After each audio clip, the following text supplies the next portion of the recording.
Welcome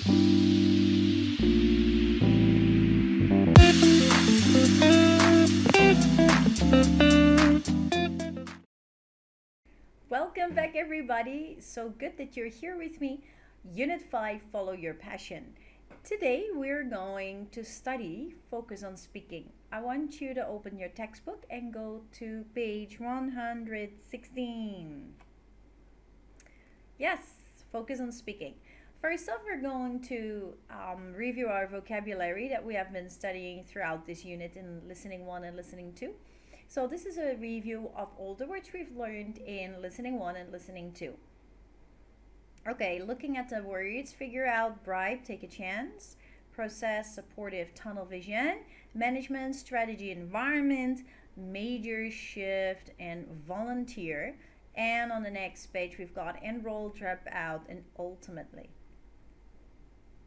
Okay, these are 5 different paragraphs, and I want you to read them and use the bold-faced words in the right blank. You might have to change the form of some of the words, maybe in the present, maybe in the past tense.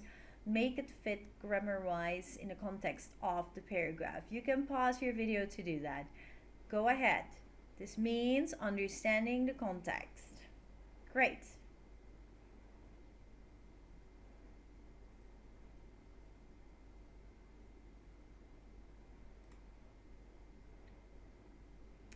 Great, that brings us to expanding.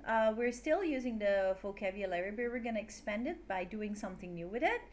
Here it says, read the tips, notice the bold-faced words, tips for new employees. Listen and learn, ask questions, be helpful, be flexible, ask for help. Yes. Okay, we have the bold-faced words, play your cards right, play second fiddle, get the lowdown, get your hands dirty, play it by ear, and get out of hand. Okay, we're looking at the different phrases. All right? Okay, read this article and then go to the next part. Pause your video.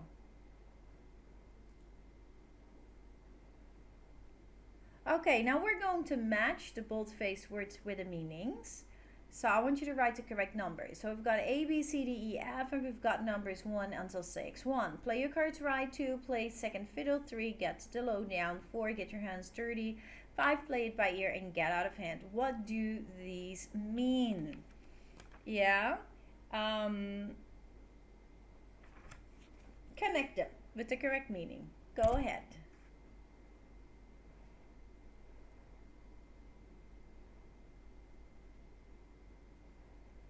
Okay, so first we reviewed, then we expanded the vocabulary, and now we are going to create something with the vocabulary.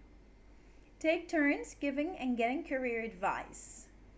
Number 1, ask your partner the questions. What is your career goal?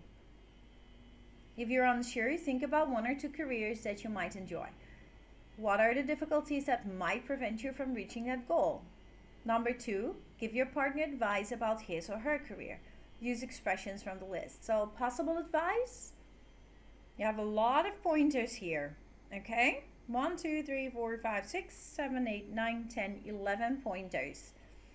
Okay, so I know we are doing this online, so I want you to think about what your personal career goal is, what you might enjoy, and what the difficulties might be and might prevent you from reaching that goal. What might be the difficulties for you not reaching that goal?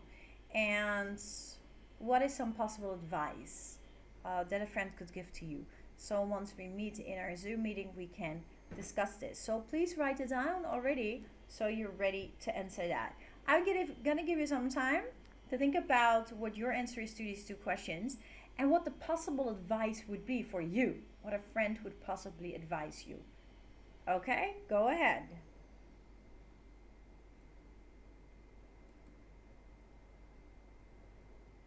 Great, that brings us to the new point, which is the next point, which is grammar.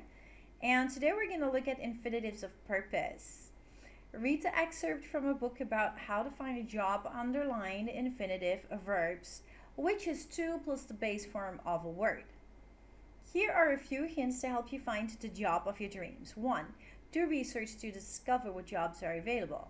2. Apply for interesting jobs early in order to get a good interview time. 3. Get your job interview early in order to make a good impression. 4. After the interview, send the interviewer a thank you note to remind him/her of your conversation. Underline the infinitive verbs that you're seeing here in this excerpt. 2 plus the base form of the verb. Go ahead.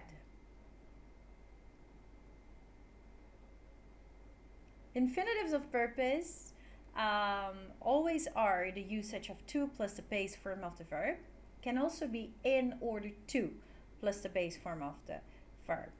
And it mostly answers the question why. It gives a reason. Yeah? I did some internet research to get an idea of the kinds of job I might like. I read my resume carefully in order to find grammatical mistakes. Why did Gina quit her job? She quit her job to follow her passion. See, it gives a reason. It gives an answer to why. So that's the first reason. It answers the question why. Second, it's to plus the base form is more common in informal speech. In order to plus the base form is more common in formal speech. So if you're going to be more informal, you mostly just say to go, to do, to eat, to drink. But if you say in order to drink, in order to go, in order to understand, it's more formal in speech and writing. Yeah, I took a personality test to see what jobs would be a good match for me. I took a personality test in order to see what jobs would be a good match for me.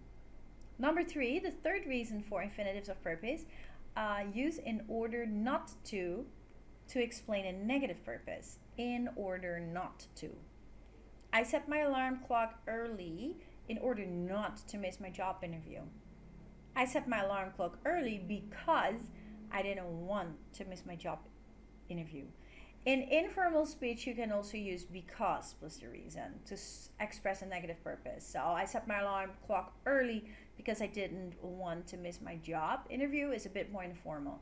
In order not to miss my job interview is more formal. So in order not to and in order to are mostly used for a bit more formal speaking and writing. Great. That makes sense, right? So we mostly use that to give a purpose, give a reason for something. Okay, now you are going to rewrite each sentence using an infinitive of purpose. Like number 1, Julie went to college because she wanted to study hotel management. Julie went to college in order to study hotel management. Okay, go ahead. You are going to do numbers 1 and 2, 3, 4, 5, 6, and 7. You can pause your video to answer these.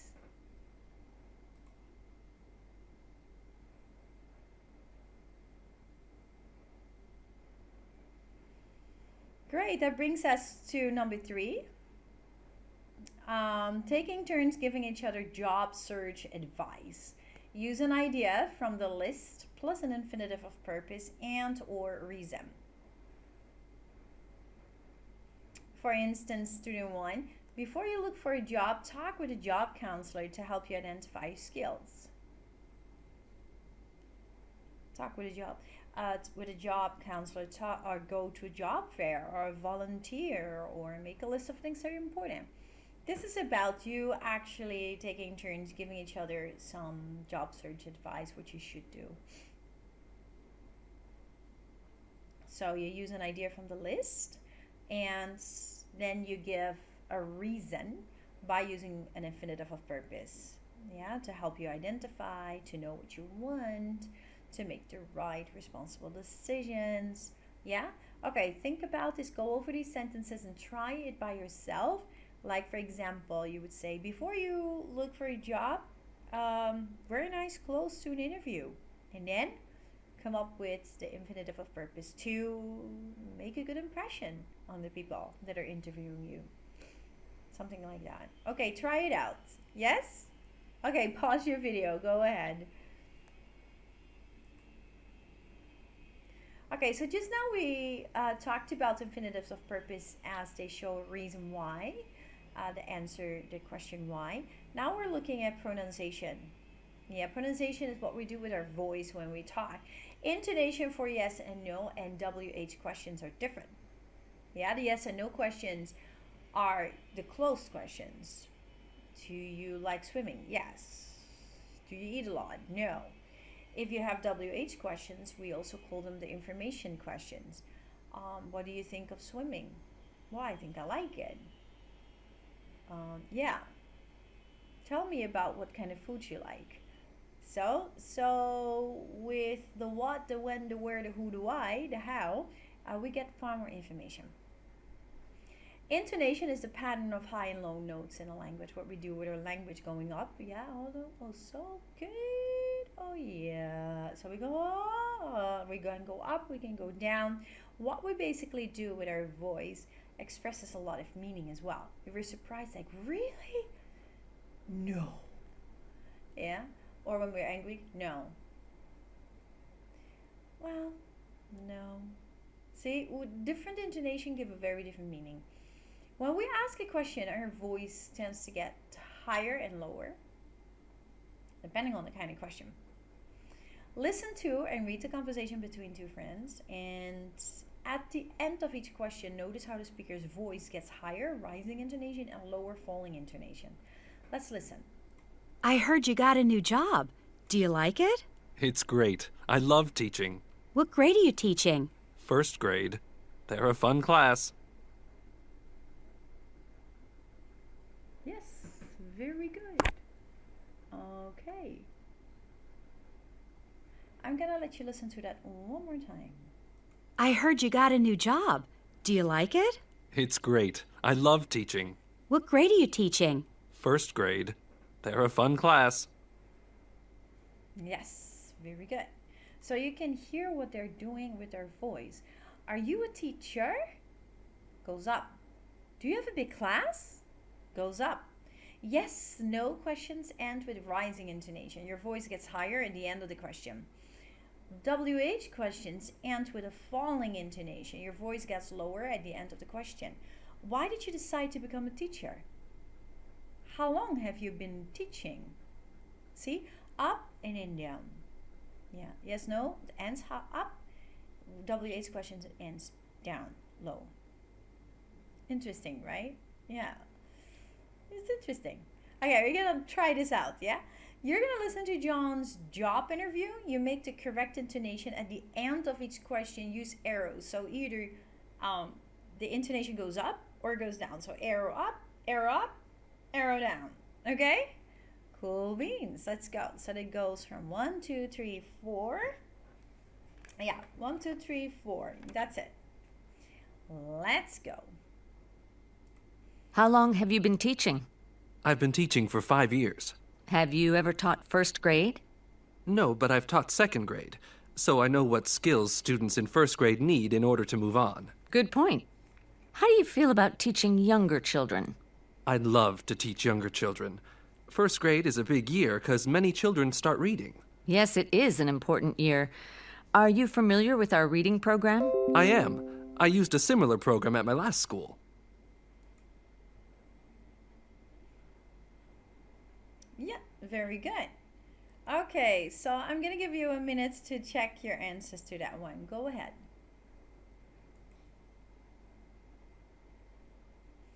That brings us to comparing your answers. Basically, what we can do is can look at the answers we all have and then role play the job interview and switch roles and speaking this out and kind of trying the intonations by ourselves, right? I hope we get to do that in our next Zoom meeting. That would be great. Okay, number 3. Student 1 is applying for a teaching job. Student 2 is the school office manager. The office manager needs to complete the new teacher information form by asking the teacher yes, no, and WH questions. Pay attention to rising and falling question intonation, switch roles, and repeat the activity. So you basically would have to ask these things and try to make the intonation work. Okay, I know you're by yourself. You might be able to do this maybe with a sibling or with your mom and dad or with a friend who is around. Just call your friend, maybe video call or whatever, and do this, or just do it by yourself and trying it out. I'm gonna give you a minute to do that. Go ahead.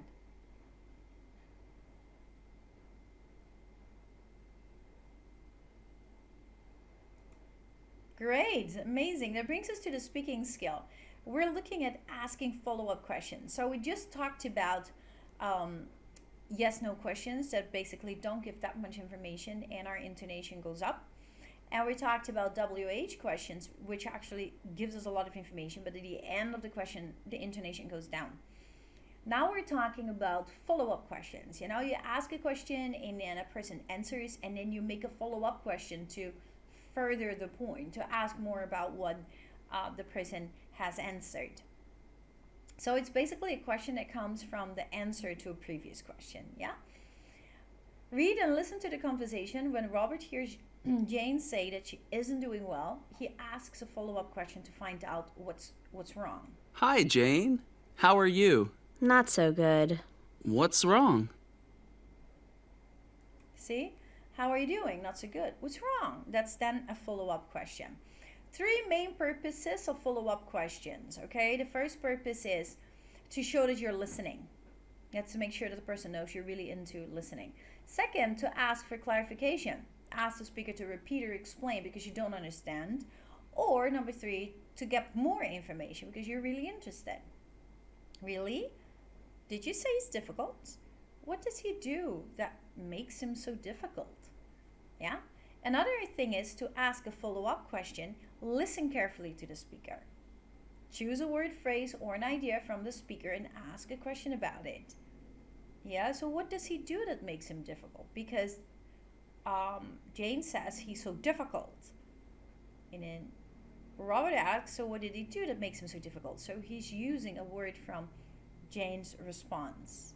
Okay, so follow-up questions can then be to show that you're listening, ask for clarification so you understand, so to get more information. So listen carefully, choose a word or phrase from the idea that the speakers mentioned. Okay, complete the conversation with follow-up questions, then practice the conversation. We're going to practice the conversation during our Zoom class. For now, I'd like you to complete the conversation with follow-up questions. That means for number 1, number 2, number 3, 4, and number 5. Pause your video. Go ahead.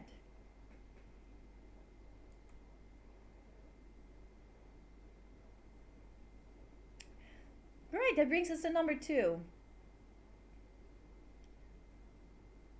Student A finishes one of the statements with personal information. The other students take turns asking follow-up questions. Student A answers. For example, yesterday I saw a great movie. Really? Yes, really. What movie did you see? Batman. What was great about it? It had lots of action and great special effects. Yeah, so this is an example. So statements that you can use to have this conversation. Okay, so I'd like you to try to use follow-up questions. So try this out by yourself, so in our next Zoom class we can do this. Or, again, you can try to do this with your parents or your siblings or a friend. Okay, go ahead.